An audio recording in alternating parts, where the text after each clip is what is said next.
হরি ওম। জয়গুরু। আমাদের প্রাণের ঠাকুর শ্রী শ্রী স্বামী স্বরূপানন্দ পরমহংসদেবের অমূল্য উপদেশ বাণী পবিত্র ধৃতং প্রেমনা গ্রন্থের ৮৮তম খণ্ড হইতে পাঠ। পত্র সংখ্যা ৭৬। অখণ্ড সংহিতা পাঠ প্রকল্প নিয়মিতভাবে অনুষ্ঠিত হইলে শ্রোতা ও পাঠকের মনের উপরে চিরস্থায়ী প্রভাব বিস্তার করিতে পারে।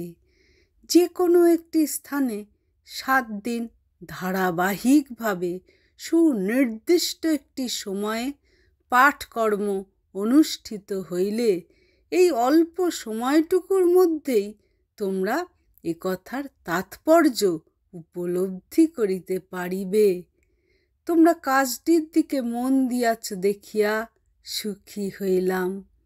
একদা আমার আশ্রমগুলির একটাও হয়তো থাকিবে না বা টিকিবে না, কিন্তু অখণ্ড সংহিতা থাকিবে, টিকিবে এবং এভাবে নিজ কাজ করিয়া যাইবে।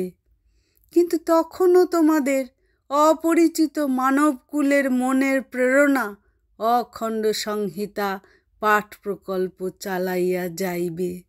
নিঃস্বার্থ জনহিত কামনা হইতে যাহার সৃষ্টি এবং অভিসন্ধি বর্জিত শতঃপ্রয়াস হইতে যাহার পুষ্টি, তাহা সহজে বাতাসে মিলাইয়া যায় না।